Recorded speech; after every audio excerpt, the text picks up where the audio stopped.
नमस्कार, स्वागत है आप सभी का डीडी न्यूज के इस खास बुलेटिन एक्सप्रेस 100 में, जहां हम आपके लिए लेकर आते हैं राजनीति, मनोरंजन, देश दुनिया, खेल और व्यापार जगत की सभी बड़ी खबरों को एक्सप्रेस यानी कि फटाफट अंदाज में। मैं हूं आपके साथ भावना नैयर, तो देखिए खबरें तेज रफ्तार से। भारत चीन सीमा मुद्दे पर राष्ट्रीय सुरक्षा सलाहकार अजीत डोभाल और चीन के विदेश मंत्री वांग यी के नेतृत्व में नई दिल्ली में 24वें दौर की विशेष प्रतिनिधि स्तर की वार्ता हो रही है।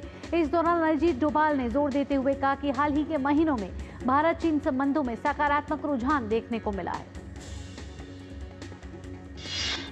उन्होंने कहा कि सीमा पर शांति और स्थिरता बनी हुई है और साथ ही द्विपक्षीय संवाद अधिक सार्थक हुए हैं। डोभाल ने इस प्रगति का श्रेय पिछले साल अक्टूबर में कजान में हुई दोनों नेताओं की बैठक को दिया। राष्ट्रीय जनतांत्रिक गठबंधन एनडीए के संसदीय दल की आज संसद भवन परिसर में बैठक हुई। बैठक में प्रधानमंत्री नरेंद्र मोदी, गृह मंत्री अमित शाह, रक्षा मंत्री राजनाथ सिंह, बीजेपी के राष्ट्रीय अध्यक्ष जेपी नड्डा सहित एनडीए घटक दलों के प्रमुख नेता रहे मौजूद। बैठक में एनडीए के उपराष्ट्रपति पद के उम्मीदवार सीपी राधाकृष्णन का सभी से परिचय कराया गया। इस अवसर पर प्रधानमंत्री नरेंद्र मोदी ने सीपी राधाकृष्णन का स्वागत किया। किरण रिजिजू, जो कि केंद्रीय मंत्री हैं, उन्होंने कहा कि प्रधानमंत्री नरेंद्र मोदी ने चुनाव में विपक्ष के सभी साथियों से सीपी राधाकृष्णन का समर्थन करने की अपील की है।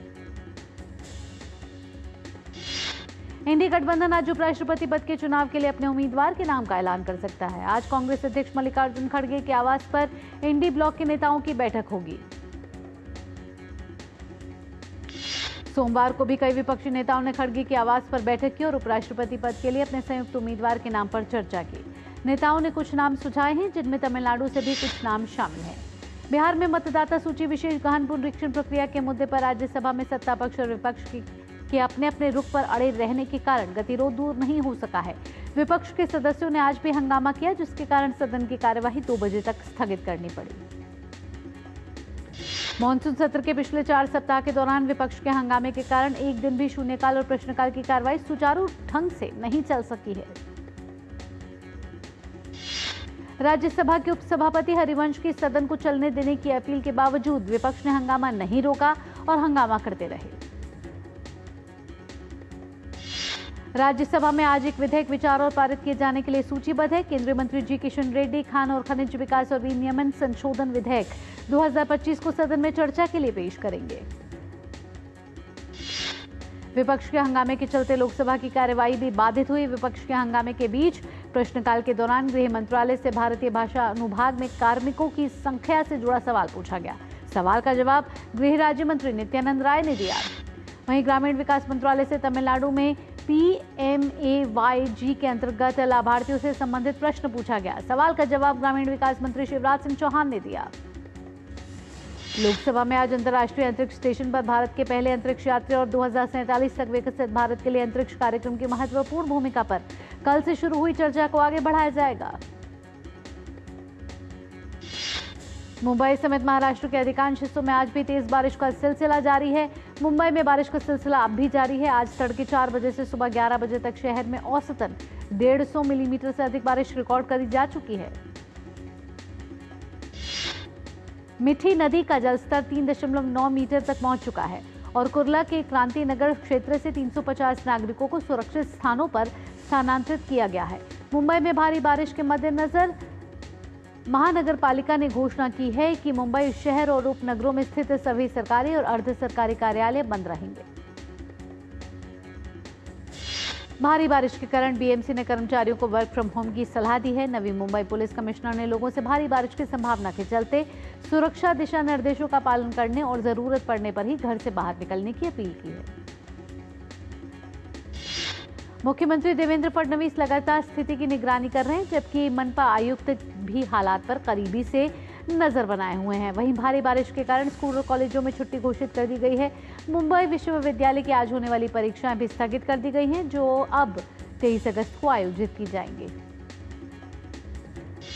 मुंबई के कई हिस्सों में लगातार हो रही बारिश के कारण जल भराव हुआ। दादर हिंद माता इलाके में लोगों को आवाजाही में भारी दिक्कतों का सामना करना पड़ा। नाला सोपारा में लगातार हो रही बारिश के कारण सड़कें जलमग्न हुई। वहीं रेलवे ट्रैक पर पानी भरने से लोकल ट्रेनों की रफ्तार भी धीमी पड़ गई। मुंबई में हो रही लगातार भारी बारिश के कारण इंडिगो एयरलाइंस ने यात्रा एडवाइजरी जारी की है, जिसमें यात्रियों से भारी बारिश और जलभराव के कारण हो रही फ्लाइट परिचालन संबंधी असुविधा के लिए खेद व्यक्त किया गया है। इंडिगो एयरलाइंस ने एक्स पर पोस्ट कर लिखा है कि मुंबई में भारी बारिश के कारण हवाई अड्डे तक पहुंचने वाले कई मार्गों पर जलभराव और यातायात प्रभावित हो रहा है। इसके कारण परिचालन संबंधी चुनौतियां पैदा हुई हैं, जिससे प्रस्थान और आगमन दोनों में देरी हो रही है। जम्मू कश्मीर के चशौती गांव में आई आपदा के बाद से ही राहत बचाव का काम जारी है। इसी कड़ी में सेना की व्हाइट नाइट कॉर्प्स की 5 राहत टुकड़ियों को चशौती गांव में तैनात कर दिया गया है, जिससे राहत और बचाव कार्य में तेजी आ गई है। साथ ही अतिरिक्त चिकित्सा टीमों को भी तैनात किया गया है। रेस्क्यू अभियान को तेज करने के लिए अतिरिक्त उपकरण भेजे जा रहे हैं और सेना के वरिष्ठ अधिकारी लगातार राहत और बचाव काम भी निगरानी से कर रहे हैं। जम्मू कश्मीर के उप मुख्यमंत्री सुरेंद्र चौधरी ने अस्पताल पहुंचकर किश्तवाड़ के चशौती इलाके में बादल फटने की घटना में घायल पीड़ितों से मुलाकात की और उनका हालचाल जाना। सुरेंद्र चौधरी ने कहा कि सरकार की कोशिश है कि लोगों को अच्छा इलाज मिले। प्रशासन मुआवजे का आकलन कर रहा है, हर पहलू को देखा जा रहा है। हमारी प्राथमिकता है कि सभी घायल पहले की तरह दुरुस्त हों। जम्मू कश्मीर में भारी बारिश ने आम जनजीवन को प्रभावित किया है। जम्मू के कुछ हिस्सों में तेज बारिश हुई है। बारिश की वजह से कई इलाकों में जलभराव की समस्या भी देखी गई है। उधर पुंछ में लगातार बारिश की वजह से बाढ़ जैसे हालात पैदा हो गए। कई स्थानों पर भूस्खलन की समस्या भी देखी जा रही है। पिछले दिनों जम्मू कश्मीर के कठुआ जिले में बादल फटने के बाद अचानक आई बाढ़ के बाद भारतीय सेना ने संकटग्रस्त लोगों की सहायता के लिए बड़े पैमाने पर बचाव और राहत अभियान चला रखा है। नागरिक प्रशासन सेना जम्मू कश्मीर पुलिस और एसडीआरएफ की टीमों ने राइजिंग स्टार कोर के सैनिकों के साथ मिलकर फंसे हुए परिवारों को सुरक्षित स्थानों पर पहुंचाया, साथ ही भोजन, पानी और अस्थायी आश्रय प्रदान किया। हिमाचल प्रदेश में लगातार बारिश हो रही है। कुल्लू जिले में भारी बारिश के कारण उफनती व्यास नदी पर बने भूतनाथ पुल के पास सड़क क्षतिग्रस्त हो गई। हरियाणा के हाथीनिकुंड बैराज से छोड़े गए पानी के कारण यमुना नदी खतरे के निशान को पार कर चुकी है। यमुना के बढ़ते जल स्तर को देखते हुए प्रशासन ने निचले इलाकों में रहने वाले लोगों को सतर्क रहने की सलाह दी है। दिल्ली की मुख्यमंत्री रेखा गुप्ता ने यमुना नदी के उफान से प्रभावित निचले इलाकों में हालात का लिया जायजा। उत्तर प्रदेश के कई जिलों में बारिश का दौर जारी है। कानपुर में गंगा नदी का जलस्तर खतरे के निशान से ऊपर पहुंच चुका है।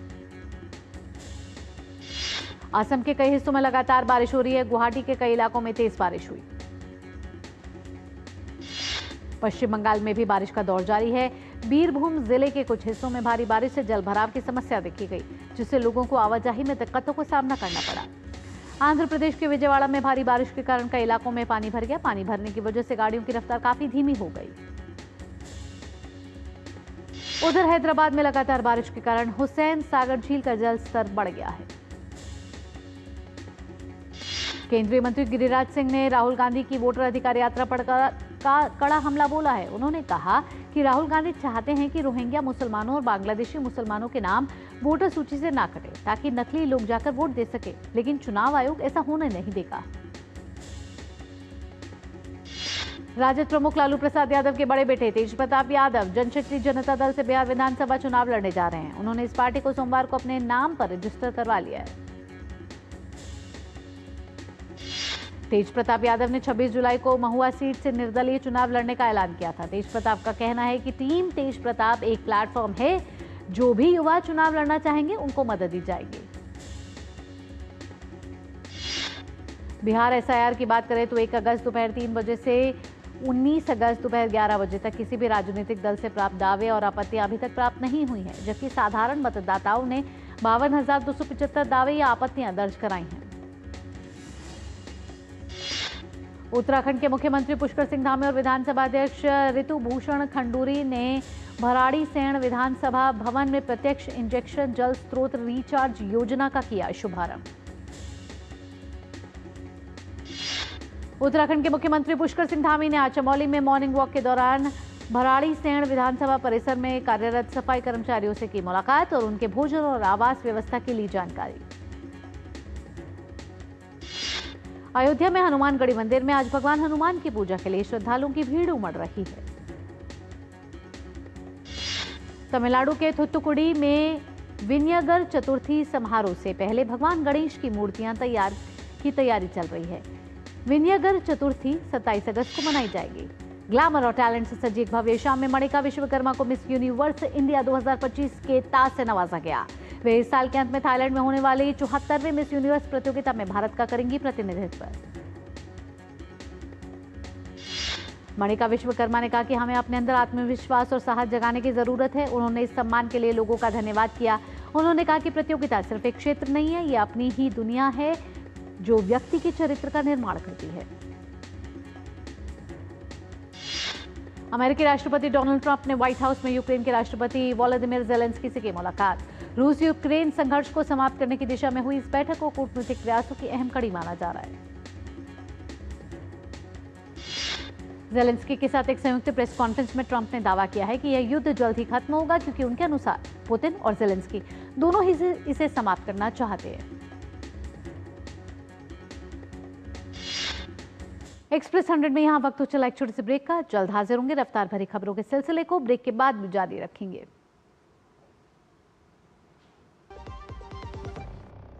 जब धरती चीर कर निकलता है लोहे का पत्थर और मिलता है मोंगिया के जोश से, फिर तपता है, पिघलता है और बनता है फौलाद। अब होता है सरिया सारी खूबियों के साथ। मोंगिया स्टील, मजबूत देश का मजबूत सरिया। इसमें है फौलादी ताकत। ये कड़े इम्तिहानों से नहीं डरता। इसे सालों का तजुर्बा है। इसलिए मैं भी सूर्या पाइप्स का फैन हूँ। देश की तरक्की के सच्चे साथी। सूर्या है तो भरोसा है। ब्रेक के बाद आपका स्वागत है। आप देख रहे हैं एक्सप्रेस 100। रफ्तार भरी खबरों के सिलसिले को बढ़ा लेते हैं आगे। ताइवान के विदेश मंत्रालय ने दिया बयान। ताइवान को अपनी सुरक्षा के लिए खुद पर निर्भर रहना होगा। ये बात उन्होंने अमेरिकी राष्ट्रपति डोनाल्ड ट्रंप के उस बयान के जवाब में कही जिसमें उन्होंने कहा कि चीनी राष्ट्रपति शी जिनपिंग ने उससे कहा था कि ट्रंप के पद पर रहते हुए वे द्वीप पर आक्रमण नहीं करेंगे।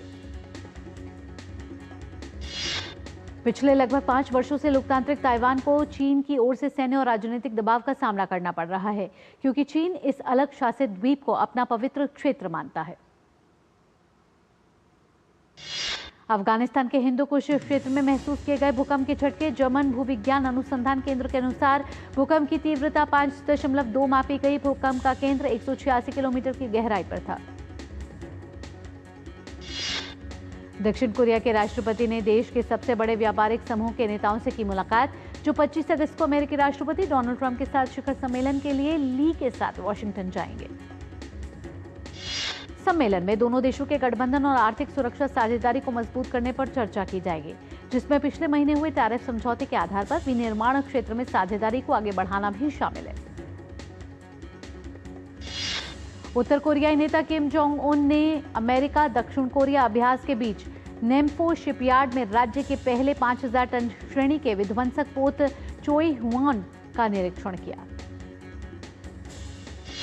सीरिया इस समय पिछले 36 वर्षों में आए सबसे भीषण सूखे से जूझ रहा है, जिसने गेहूं के उत्पादन को करीब 40% तक घटा दिया है। संयुक्त राष्ट्र के खाद्य एवं कृषि संगठन AFAO की जारी रिपोर्ट के मुताबिक सीरिया को इस साल 27.3 लाख मीट्रिक टन गेहूं की कमी का सामना करना पड़ेगा, जो लगभग 1.5 करोड़ से ज्यादा लोगों को पूरे 1 वर्ष तक भोजन उपलब्ध कराने के बराबर है। इजराइल की ओर से जमीनी हमले के डर से हजारों फिलिस्तीनी पूर्वी इलाकों से पलायन कर रहे हैं। फिलिस्तीनी गजा सिटी के पूर्वी इलाकों में अपने घरों को छोड़कर तबाह हुए इलाकों के पश्चिम और दक्षिण की ओर भाग रहे हैं। बेत लाहिया में फिलिस्तीनी आश्रय प्रबंधक अहमद मेहसेन ने कहा कि हाल के दिनों में 995 परिवार इस क्षेत्र को छोड़कर दक्षिण की ओर चले गए हैं। सेना ने चेतावनी दी है कि हमले का विस्तार करने से जीवित बंधकों को खतरा हो सकता है। वहीं हजारों इजरायलियों ने रविवार को विरोध प्रदर्शन किया। गजा पर संपूर्ण कब्जे की तैयारी कर रहे इजराइल के दबाव का असर अब दिखने लगा है। फिलिस्तीन में आंदोलन का झंडा बुलंद करने वाले हमास ने इजराइल को 60 दिन के संघर्ष विराम का प्रस्ताव दिया है। पाकिस्तान के उत्तर पश्चिमी खैबर पख्तूनख्वा प्रांत में भारी बारिश और बाढ़ ने भीषण तबाही मचा दी है। अधिकारियों के अनुसार शुक्रवार से अब तक 341 से ज्यादा लोगों की मौत हो चुकी है। इस आपदा ने लोगों के मन में ऐसा डर पैदा कर दिया है कि वे अपने तबाह हुए घरों में वापस जाने से भी अब कतरा रहे हैं। पोलैंड के अभियोजकों ने एक बेलारूसी नागरिक पर देश के पूर्वी हिस्से में स्थित एक गोदाम में आगजनी की साजिश रचने का गंभीर आरोप लगाया है। ये योजना विदेशी खुफिया एजेंसी के इशारे पर बनाई गई थी। कारोबार के लगातार दूसरे दिन घरेलू शेयर बाजारों यानी कि सेंसेक्स और निफ्टी में शुरुआती कारोबार में तेजी देखने को मिली। सेंसेक्स 203.44 अंक चढ़कर 81,477.19 अंक पर और निफ्टी 53.4 अंक की बढ़त के साथ 24,930.35 अंक पर पहुंच गया। उद्योग जगत के नए आंकड़ों के अनुसार इस वर्ष अप्रैल जुलाई की अवधि में एप्पल का भारत से आईफोन निर्यात लगभग 63% बढ़कर $7.5 अरब हो गया है, जो पिछले वित्त वर्ष की इसी अवधि में $4.6 अरब था। जुलाई 2025 में भारत की बेरोजगारी दर घटकर 5.2% पर आ गई है। ये पिछले 3 महीनों में सबसे कम है। ये जानकारी केंद्र सरकार के सांख्यिकी और कार्यक्रम कार्यान्वयन मंत्रालय की ओर से जारी बेरोजगारी दर के आंकड़ों के अनुसार थी। रिपोर्ट के मुताबिक शहरी क्षेत्रों में नौकरियों की संख्या में इजाफा हुआ है। नई इंडस्ट्रीज जैसे कि आईटी, टेलीकॉम, मैन्युफैक्चरिंग और रिटेल सेक्टर ने रोजगार का ग्राफ ऊपर किया है। मॉर्गन स्टैनली की रिपोर्ट के अनुसार भारत में जीएसटी सुधार, इनकम टैक्स में कटौती और ब्याज दरों में नरमी से घरेलू खपत बढ़ेगी। रिपोर्ट में कहा गया है कि इससे जीडीपी में 0.5 से लेकर 0.6% की बढ़ोतरी और महंगाई में 40 आधार अंक की गिरावट हो सकती है। वैश्विक निवेश फर्म मॉर्गन स्टैनली ने आगे कहा कि जीएसटी में सुधार से वृद्धि दर, महंगाई दर और राजकोषीय संतुलन पर सार्थक असर हो सकता है। साथ ही मौद्रिक नीति पर भी इसका प्रभाव पड़ेगा। सोने और चांदी दोनों में सोमवार को गिरावट देखने को मिली। सोने की कीमत 1 लाख रुपए प्रति 10 ग्राम के नीचे आ गई। हालांकि चांदी का दाम 800 रुपए प्रति किलो से अधिक कम हो गया। भारत में लंबी अवधि के नजरिए से विदेशी निवेशक लगातार निवेश कर रहे हैं और वित्त वर्ष 2025 में भी ये क्रम जारी रहा है। सरकार ने सोमवार को संसद में बताया कि देश में सॉवरेन वेल्थ फंड्स ने पिछले वित्त वर्ष में 8,426 करोड़ रुपए का शुद्ध निवेश किया है। केंद्रीय वित्त मंत्री निर्मला सीतारमण ने लोकसभा में एक लिखित जवाब में बताया कि वित्त वर्ष 2024 में इन फंड्स ने 47,604 करोड़ रुपए का निवेश किया था, जबकि वित्त वर्ष 2023 में यह आंकड़ा 15,446 करोड़ रुपए का रह गया था। भारत की दूरसंचार कंपनियों का परिचालन लाभ इस वित्त वर्ष में 12 से 14% की मजबूत दर से बढ़कर 1.55 लाख करोड़ रुपए होने का अनुमान, जो डेटा की बढ़ती खपत से प्रति उपयोगकर्ता औसत राजस्व में वृद्धि के कारण होगा। भारत के लॉजिस्टिक्स सेक्टर की वैल्यू 2030 तक $800 अरब तक पहुंच सकती है और ये देश की कुल जीडीपी में 11% का योगदान देगा। इस वृद्धि में बढ़त की वजह सरकारी पहल, तकनीक का एकीकरण, स्किल्ड वर्कफोर्स और इंफ्रास्ट्रक्चर में सुधार होना है। इसके अलावा रिपोर्ट्स के अनुसार लॉजिस्टिक्स लागत में 1% की कमी से भारत की अर्थव्यवस्था को सालाना $15 अरब की बचत हो सकती है। सेबी ने मिनिमम पब्लिक शेयर होल्डिंग और लिस्टेड कंपनियों के पब्लिक शेयर होल्डिंग नियमों में बदलाव का प्रस्ताव रखा है। नई व्यवस्था के तहत बड़ी कंपनियों को 25% पब्लिक होल्डिंग लाने के लिए ज्यादा समय मिलेगा। एसबीआई की रिपोर्ट के मुताबिक देश में यूपीआई से रोजाना 90,000 रुपए से ज्यादा का लेन देन हो रहा है। अगस्त में यूपीआई ट्रांजैक्शन की डेली एवरेज वैल्यू देखी जाए तो 90,446 करोड़ रुपए पहुंच गई है। सरकारी टेलीकॉम ऑपरेटर एमटीएनएल ने बताया है कि उसका बैंकों के प्रति बकाया कर्ज 31 जुलाई 2025 तक बढ़कर 8,659 करोड़ रुपए हो गया है। उत्तर प्रदेश के ग्रेटर नोएडा में लगेगी ट्रैक्टर मैन्युफैक्चरिंग यूनिट। इसके लिए एस्कॉर्ट कुबोटा को यमुना एक्सप्रेस वे पर 190 एकड़ जमीन आवंटित की गई है। इस परियोजना में कुल 4,500 करोड़ रुपए का होगा निवेश। कंपनी पहले चरण में 2,000 करोड़ रुपए का निवेश करेगी। दूसरा चरण बाजार की मांग और पहले चरण की उत्पादन क्षमता की उपयोग पर आधारित होगा। केंद्र ने सोमवार को संसद में जानकारी दी है कि ग्लोबल इनोवेशन इंडेक्स में भारत की रैंकिंग पिछले 10 वर्षों में लगातार बेहतर हुई है। दिल्ली एयरपोर्ट ने एक नई उपलब्धि हासिल की। अब यह दुनिया की उन चुनिंदा एयरपोर्ट्स की सूची में शामिल हो गया है जिनकी क्षमता सालाना 100 मिलियन से अधिक यात्रियों को संभालने की है। केंद्र सरकार ने संसद में बताया कि देश भर में 13.59 लाख घरों को विद्युतीकृत करने के लिए पुनरुद्धार वितरण क्षेत्र योजना के तहत 6,487 करोड़ रुपए के कार्यों को मंजूरी दी गई है। क्रिकेट एशिया कप के लिए टीम इंडिया का ऐलान। आज 9 सितंबर से यूएई में खेला जाएगा एशिया कप। 30 सितंबर से शुरू हो रहे महिला क्रिकेट विश्व कप के लिए भारतीय टीम का ऐलान। आज भारतीय महिला टीम का हालिया प्रदर्शन रहा है शानदार। दूरदर्शन के प्लेटफॉर्म पर जल्द दिखेगा the great Indian cricket show. उसकी थीम रखी गई है क्रिकेट की बात। क्रिकेटर्स के साथ क्रिकविज के सहयोग से दूरदर्शन पर प्रसारित होगा ये कार्यक्रम। The great Indian cricket show के 104 एपिसोड प्रसारित किए जाएंगे। ओटीटी प्लेटफॉर्म वेव्स पर प्रसारित होगा ये शो। ऑस्ट्रेलिया और दक्षिण अफ्रीका के बीच वनडे सीरीज आज। 2023 विश्व कप के बाद से दोनों टीमें पहली बार वनडे में होंगी आमने सामने।